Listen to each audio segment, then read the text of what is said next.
శ్రీనివాస్ అండి. నా పేరు శివజ్యోతి. నాది జ్యోతి ట్యాక్స్ ఛానల్ అండి. అందరూ కృష్ణయ్య దయ వల్ల అందరూ బాగుండాలని మనస్ఫూర్తిగా కోరుకుంటున్నానండి. ఈరోజు పురందాస్ కీర్తనల గురించి ఒక వీడియో చేద్దామని అనుకుంటున్నానండి. పురందాస్ కీర్తనలు ప్రతిరోజు పెడుతున్నాను కదా, ఏంటి పురందాస్ కీర్తనలు భగవద్గీత శ్లోకాలు పెడుతున్నారని అనుకుంటున్నారా? దానికి ఒక కారణం ఉందండి, ఏం లేదు. పురందాస్ కీర్తనలు నేను ప్రతిరోజు ఇంట్లో పనులు చేసుకుంటానే పురందాస్ కీర్తనలు భగవద్గీత శ్లోకాలు అవన్నీ నేను నాకు నేర్చుకున్నాయని నాకు నోటుకొచ్చినాయన్నీ అలా పాడుకుంటూ ఉంటానండి. మా గురుగారైన శ్రీ పరాయిత నారాయణాచారి గారు పురందాస్ కీర్తనలను నేర్పుతా మమ్మల్ని ఉడిపి తీసుకెళ్దామని ప్రోగ్రాం చెప్పారండి. ఉడిపి వెళ్దామమ్మా, అందరూ వస్తారా అని అడిగారు. నేను ఎప్పటి నుంచో ఉడిపి కృష్ణయ్యని ఆ కిటికీలో చూపిస్తారు కదా కృష్ణయ్యని, అది చూడటం అంటే నాకు చాలా ఇష్టం అండి. ఎప్పుడు ఉడిపి వెళ్ళలేదు నేను. ఉడిపి కన్నయ్య దగ్గరికి ఎప్పుడైనా వెళ్తే బాగుంటుంది, ఆ కిటికీలో కృష్ణయ్యని ఎప్పుడు చూస్తానని అనుకుంటూ ఉండేదానండి. టీవీలో వేస్తూ ఉంటారు కదా ఉడిపి కృష్ణయ్యని, అవి చూసి నాకు చాలా ఆనందంగా ఉంటుందండి. ఎప్పుడైనా ఆ కన్నయ్య దగ్గరికి వెళ్ళగలనా లేదా అని అనుకుంటూ ఉండేదాన్ని. నేను ఈ కీర్తనలు పాడటం వల్ల మరి ఆ కృష్ణయ్య నన్ను రప్పించుకున్నారో ఏంటో తెలియదు, కానీ మా గురుగారు శ్రీ పరాయిత నారాయణాచారి గారి ద్వారా ఉడిపి వెళ్ళే అవకాశం వచ్చిందండి. ఉడిపి వెళ్ళే అవకాశం రావటమే కాకుండా నేను హరినామ సంకీర్తన చేస్తున్నాను కదా, ఆ పురందాస్ కీర్తనలు ఇక్కడ పాడటం కాదు, కృష్ణయ్య దగ్గర పాడించుకోవడానికి మమ్మల్ని అందరినీ పిలిపించుకుంటున్నాడో ఏంటో తెలియదు కానండి. మొత్తం అందరం ఉడిపి కన్నయ్య ముందు సాక్షాత్తు ఆయన ప్రాంగణంలో మేము అందరం ఉడిపి కృష్ణుడి పాటలు, కన్నడ పాటలు, పైగా కర్ణాటక రాష్ట్రంలో మేము తెలుగు వాళ్ళు అయి ఉండి అక్కడ కృష్ణయ్య సన్నిధిలో పాడతాం అంటే అది మామూలు విషయం కాదండి. అది చాలా అదృష్టం. మేము ఎంతో పుణ్యం చేసుకుంటే కానీ ఆ కృష్ణయ్య సన్నిధిలో పాడటం కుదరదండి. అది మా గురువుగారు మాకు కల్పించారు. ఆయనకి మేము ఏమి ఇచ్చినా రుణం తీర్చుకోలేమండి. ఎందుకంటే ఆయన మాకు ఈ పురందాస్ కీర్తనలు నేర్పడం, ఆ కృష్ణయ్య సన్నిధిలో పాడించడం అంటే మామూలు విషయం కాదు. నేను ఈ కీర్తనలు హరినామ సంకీర్తన చేయటం వల్లే కృష్ణయ్య నన్ను ఉడిపి చూడాలని ఎప్పటి నుంచో అనుకుంటున్నాను. ఉడిపి చూపించడమే కాకుండా ఆ కృష్ణయ్య నన్ను ఆ సన్నిధిలో కీర్తనలు కూడా పాడాలని నన్ను పిలిపించినట్టుగా నాకు అనిపించిందండి. నాకు చాలా ఆనందంగా ఉంది. ఆ కృష్ణయ్య సన్నిధిలో 111 కీర్తనలు, కన్నడ కీర్తనలు, కృష్ణయ్య కీర్తనలు పాడుతున్నామండి. మా భజన మండలి అందరం వెళ్తున్నాం. మా గురువుగారు తీసుకెళ్తున్నారు. అక్కడ పురంధరదాస్ కీర్తనలు మేము పాడబోతున్నామండి. మామూలుగా నేను కృష్ణయ్య ముందు పాడటమే, కృష్ణయ్యని చూడటమే అదృష్టం అనుకున్నాను. కృష్ణయ్య ముందు కీర్తనలు పాడటం ఒకటి, మళ్ళీ మా గురుగారు ఇంకొక విషయం కూడా మాకు చెప్పారండి. వరల్డ్ రికార్డ్ కోసం ఆయన ఏ ప్రోగ్రాం చేసినా ఆయన ఏదో ఒకటి ప్రత్యేకత ఉండాలండి. ఆయనకి గిన్నిస్ బుక్ కానీ వరల్డ్ రికార్డులో కానీ అన్నింటిలోని చాలా విజయాలు సాధించారండి ఆయన. అందులో కూడా మాకు చాలా బాగా ఉందండి. ఎందుకంటే చాలా కీర్తనలు మమ్మల్ని కూడా పాడించారు. మేము మంత్రాలయంలో కూడా అలాగే వరల్డ్ రికార్డు కోసం పాడామండి. మాకు సర్టిఫికెట్లు కూడా ఇచ్చారు. ఇప్పుడు ఈ ఉడిపి కన్నయ్య ముందు కూడా వరల్డ్ రికార్డ్ కోసం పాడించి మమ్మల్ని మాకందరికీ సర్టిఫికెట్లు ఇప్పిస్తా అన్నారండి. పాడాలంటే ఎంత శ్రద్ధగా నేర్చుకోవాలో చూడండి. మా గురువుగారు పాడుతుంటే ఆయనతోటి మేము గొంతు కలిపి పాడాలండి. ఎంత శ్రద్ధ వినయంగానో మేము నేర్చుకోవాలి ఈ కీర్తనలు. అందుకని మేము అందరం కలిపి కృష్ణయ్య కీర్తనలు అందరం నేర్చుకుంటున్నామండి. ఎంతో శ్రద్ధగా భక్తి శ్రద్ధలతో నేర్చుకుని అందరం అక్కడ పాడబోతున్నాం. ప్రోగ్రాం ఇవ్వాలని అనుకుంటున్నామండి. వెళ్తున్నాము అందరం ఉడిపి కృష్ణయ్య దగ్గరికి వెళ్ళి మేము ఆ కీర్తనలు అందరం పాడబోతున్నామండి.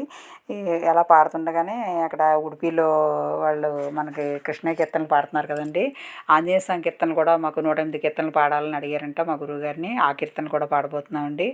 ఒక పక్కన కృష్ణయ్య కీర్తనలు ఏమో 111, మళ్ళీ ఆంజనేయ స్వామి కీర్తనలు ఏమో 108 కీర్తనలు పాడుతున్నామండి. అసలు చెప్తున్నాను, ఎందుకంటే హరినామ సంకీర్తన చేస్తే హరి ఎలాగైనా సరే మనకి రప్పించుకుంటాడని. ఆ కృష్ణయ్య కీర్తనలు ఆయన సన్నిధిలో సాక్షాత్తు ఉడిపిలో పాడటం అంటే మామూలు విషయం కాదు కదండి. అందుకే మీ అందరికీ నేను ఈ వీడియోలు ఎందుకు పెడతానంటే ప్రతి ఒక్కరూ హరినామస్మరణ చెయ్యండి, లేకపోతే వినండి. ఎప్పుడో ఒకప్పుడు మనకి కృష్ణయ్య అనుగ్రహం కలిగిస్తాడండి తప్పనిసరిగా. నా జీవితమే ఒక ఉదాహరణ అండి. ఎందుకంటే నేను కృష్ణయ్య సంకీర్తనలు పాడుతుంటే నన్ను ఉడిపి వెళ్ళి పాడటం అంటే మామూలు విషయం కాదండి. మళ్ళీ ఇంకొక విషయం ఏంటంటే, నేను ఉడిపి కృష్ణయ్య ముందు ఈ 111 కీర్తనలు, 108 ఆంజనేయ సంకీర్తనలు పాడుతుండగా మళ్ళీ నాకు ఉడిపి వాళ్ళే కోటి గీతాలేఖన అని భగవద్గీత శ్లోకాలు రాయటానికి ఆన్లైన్లో పంపించడం మా భజన మండలిలో ఒక ఆవిడ తాడేపల్లిగూడెం లక్ష్మి గారని ఆవిడ పెట్టారండి. గీతా ఫోర్ యూ కోర్సు మీరు ఇస్కాన్ ద్వారా అది కూడా నేర్చుకోమని చెప్పారండి. ముందు ఈ కోటి గీతాలేఖన 700 శ్లోకాలు భగవద్గీత శ్లోకాలు రాసేసామండి. అవి రాసి కృష్ణయ్యకి సమర్పించడానికి వెళ్తున్నాం. వీలుంటే అక్కడ 700 శ్లోకాలు కూడా భగవద్గీత శ్లోకాలు వాళ్ళు అవకాశం ఇస్తే అక్కడ కూడా అవి కూడా చదువుతామండి. అసలు ఎందుకు చెప్తున్నానంటే కృష్ణయ్య సంకీర్తనలు పాడటమే కాకుండా సాక్షాత్తు కృష్ణ పరమాత్మ అర్జునుడికి చెప్పిన భగవద్గీత శ్లోకాలు అక్కడ కృష్ణయ్య సన్నిధిలో పాడటం అంటే చదవటం అంటే మామూలు విషయం కాదు కదండి. అది కూడా చదవబోతున్నాం మేము. 700 శ్లోకాలు అక్కడ చదువుతామండి. 18 అధ్యాయాలు 700 శ్లోకాలు కూడా ఒకరోజు చదువుదామని అనుకుంటున్నాం. మాకు అవకాశం కల్పిస్తే తప్పనిసరిగా ఆ ప్రోగ్రాం కూడా చేస్తామండి. 3 రోజులు మేము కృష్ణయ్య సంకీర్తనలు ఒకరోజు ఆంజనేయ సంకీర్తనలు, ఒకరోజు భగవద్గీత శ్లోకాలు చదువుతున్నామండి. ఇది అయ్యాక గీతా ఫోర్ యూ చెప్పాను కదా, లక్ష్మి గారు చెప్పారని ఆ గీతా ఫోర్ యూలో కూడా జాయిన్ అయ్యానండి. నేను జాయిన్ అవుతే చక్రధారి ప్రభుజీ కూడా చాలా బాగా చెప్పారండి. 18 రోజులు కోర్సు నేర్చుకున్నాను. అసలు భగవద్గీత ఎలా అని ఆయన ఇస్కాన్లో ప్రభుజీ చాలా బాగా చెప్పారండి. అవి కూడా నేను 18 రోజుల కోర్సులు కూడా వినటం జరిగింది. లెవెల్ 2లో కూడా జాయిన్ అయ్యానండి. తర్వాత ఇవన్నీ నేర్చుకుంటుంటే ఓ పక్కన భగవద్గీత శ్లోకాలు ఈ కన్నడ గీతలు నేర్చుకుంటుంటే మళ్ళీ శ్రీమన్నారాయణం గురువాయూరు కృష్ణకి సంబంధించిందండి. అది కూడా శ్రీమతి లక్ష్మి గారు, తాడేపల్లిగూడెం లక్ష్మి గారు వాళ్ళ అమ్మాయి ప్రవళిక నారాయణం క్లాసులు చెప్తున్నారండి. శ్రీమన్నారాయణం క్లాసులు వాళ్ళు టెలిగ్రామ్ యాప్ ద్వారా అది కూడా డౌన్లోడ్ చేసుకుని నేను ఆ కోర్సులో కూడా జాయిన్ అయ్యానండి. వాళ్ళు కూడా ప్రవళిక గారు, లక్ష్మి గారు చాలా బాగా చెప్తున్నారు. ఆ కీర్తనలు కూడా నేను ఆన్లైన్ క్లాస్లో విని నేర్చుకుంటున్నానండి.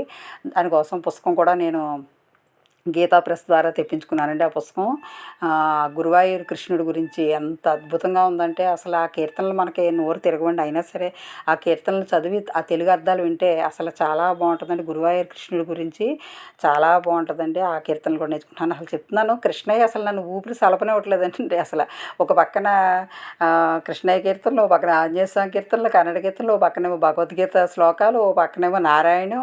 అసలు కృష్ణుడు నాకు ఊపిరి సలపకుండా నాకు చాలా ఆనందంగా ఉందండి ఆ క్లాసులు వినటం. నాకు ఇంకొక విషయం ఏంటంటే నాకు జాబ్ చేయాలని అనుకునేదానండి. ఆ జాబ్ చేసి కోరిక నాకు తీరలేదండి. నాకు ఎవరైనా జాబ్ చేసే అమ్మాయిని చూస్తే నాకు చాలా ఆనందంగా ఉంటుంది. భలే ఉద్యోగాలు చేస్తున్నారు అమ్మాయిలు అయి ఉండి చక్కగా అని అనుకుంటూ ఉంటారండి. కానీ నాకు కృష్ణయ్య నాకు పెద్ద ఉద్యోగం ఇచ్చారండి. ఆ ఉద్యోగం ఏంటనుకుంటున్నారు? ఇదేనండి, ఈ భగవద్గీత శ్లోకాలు చదవటం, ఈ కృష్ణయ్య కీర్తనలు పాడటం, ఈ నారాయణం క్లాసులు వినటం.